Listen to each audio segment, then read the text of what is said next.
Now on KMTV Action 3 News, puck luck runs out in Boston. We have player and fan reaction to the Mavs' loss, and why UNO supporters say this is just the beginning, not the end. Plus, dreamers driving.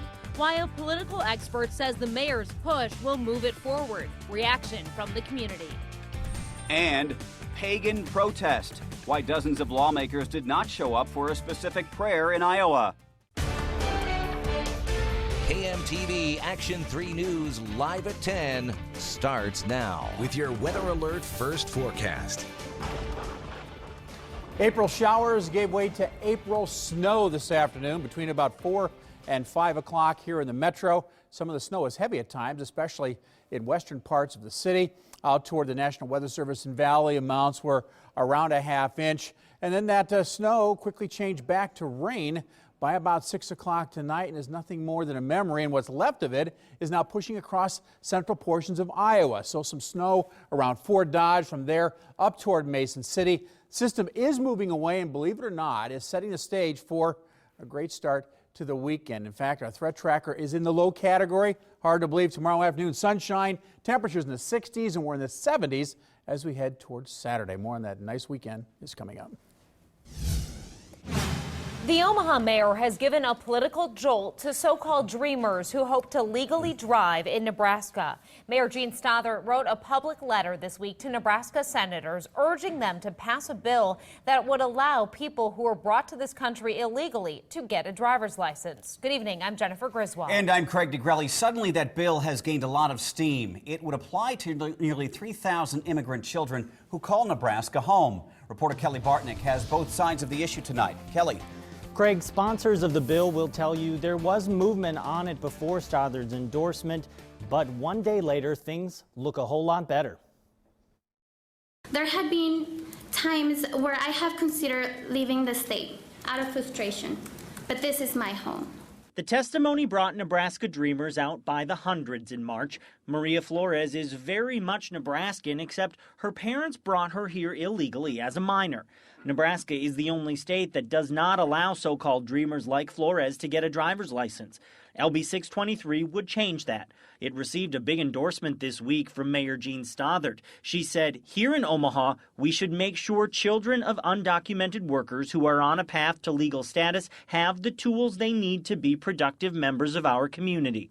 My understanding is that the Transportation Committee is going to hold an executive session on the bill in the next couple days, and I'm very optimistic about the outcome of that. Even though it's never made it out of committee before.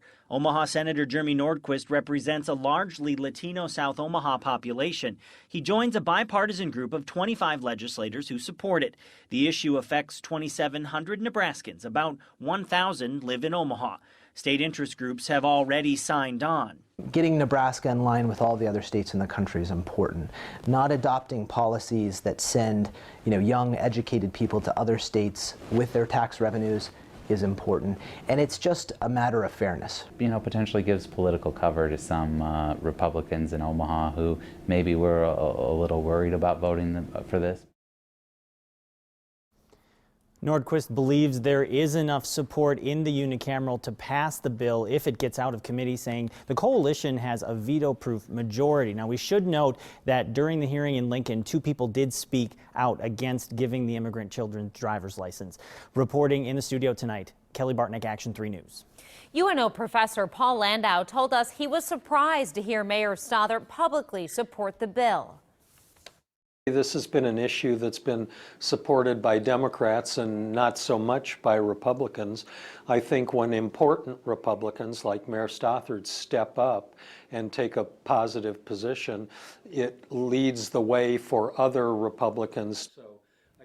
Landau says Stothert has plenty of time to recover from any political backlash in taking this stance because her election is so far away. Mavs hockey mania took over the UNO campus and the city of Omaha this week, but tonight it came to a disappointing end. The Mavs fell to Providence 4-1. Sports reporter Garrett Gordon is here to explain what happened in Boston. Garrett.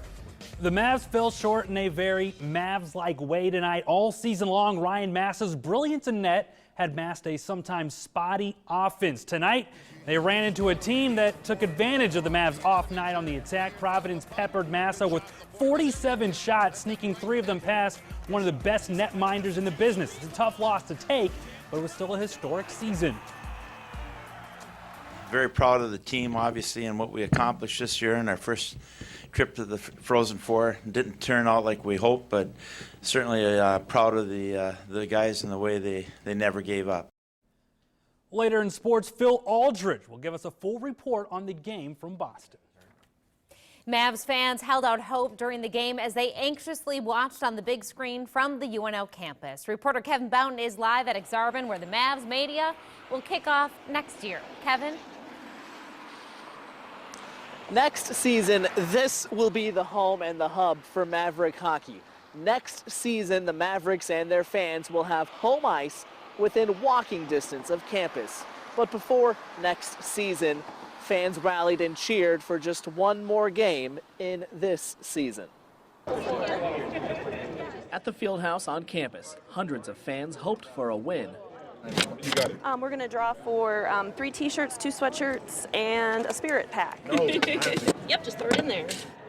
You know, best day on campus since I've been here. They hoped this game would be a statement. Pretty big deal because it's such a small school and nobody ever hears about them, so. Show people where Omaha is, you know. Fans nod their nails as the Mavs shut out the Friars for 30 minutes. I think we're holding our own against Providence. It's a nail biter. If we just score that one goal, we can gain momentum, and UNO can capitalize on that. But 2 goals in the second period for Providence took the air out of the crowd. And we did not expect that. And the raffle. That is sadly the end of the giveaways, so thanks for coming out. At least there was a consolation prize. There may be some vegetables left, so that's your last prize. Then, in the third, a Maverick goal.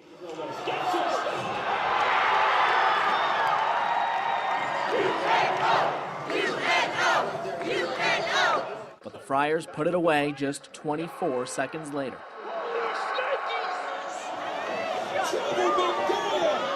As the last horn sounded,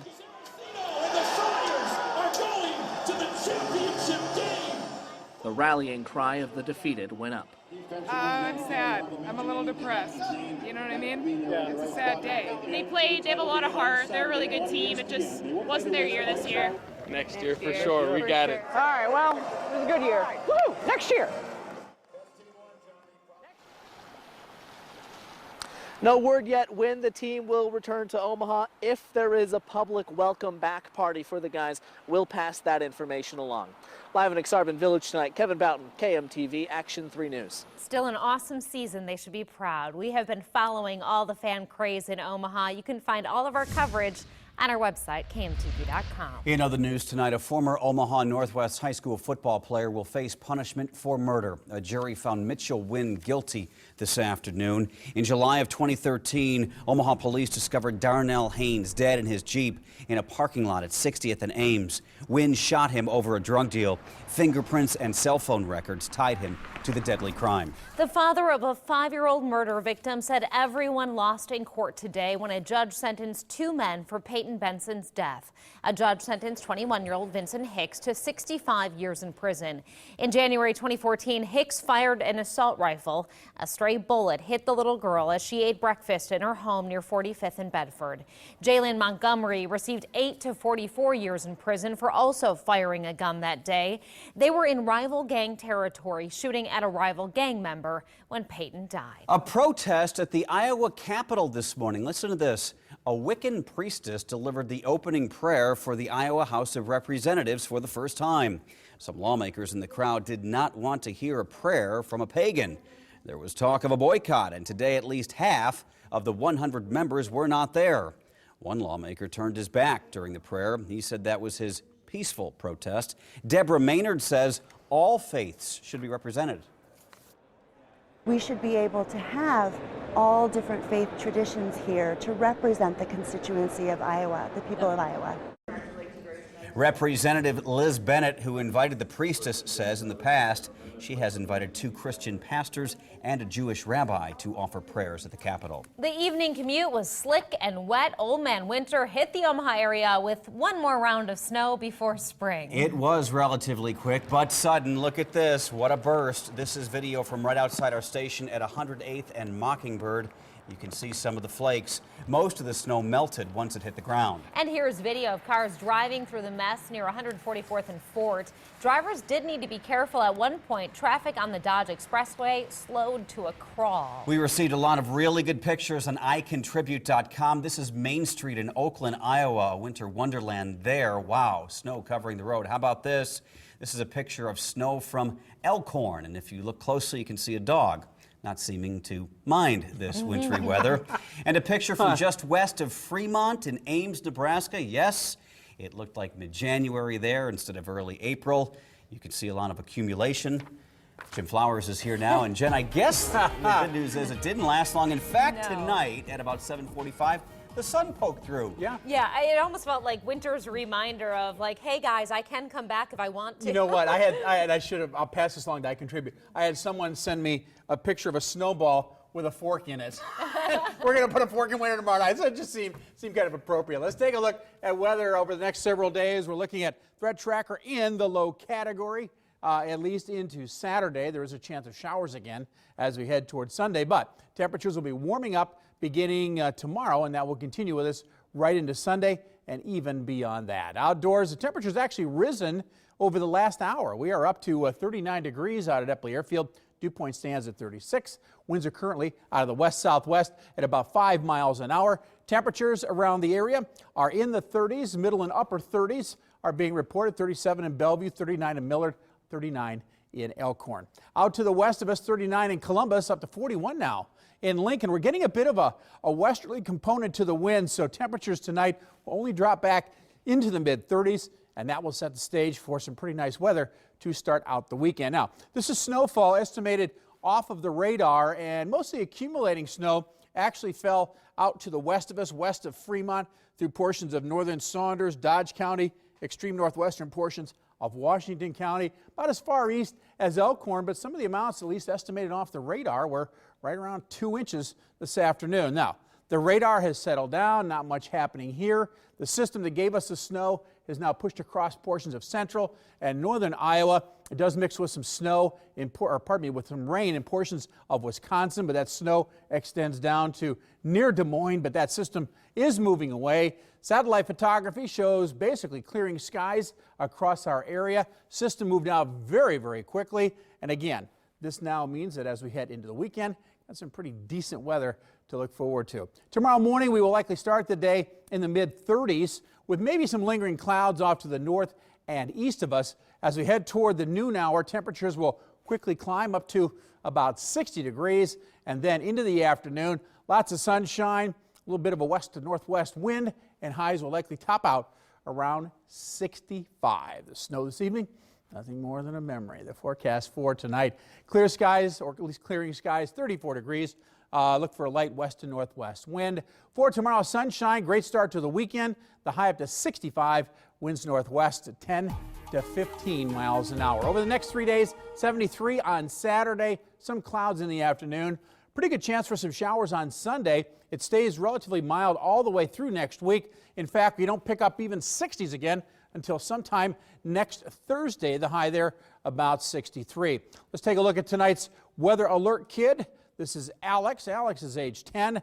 Kind of a cool start to the day. Need a light jacket, but then temperatures will warm into the 60s. Craig, Jen? All right, Jim, it has been a very bad weather night in the Midwest. Breaking news out of Fairdale, Illinois tonight. That's near Rockford. A tornado has caused major damage. One person is dead. Dozens are missing tonight. You're looking at a picture from Twitter. You can see the before and after of the street right there. It gives you an idea of the damage first responders are dealing with right now. You can see the leaves ripped off these trees, and it looks like wreckage in the middle of the street. That home to the right also seems damaged there. Yeah, shades of Joplin, Missouri, if you will. We understand that Fairdale, Illinois is just obliterated. We will bring you updates as soon as we get them, and we'll be right back.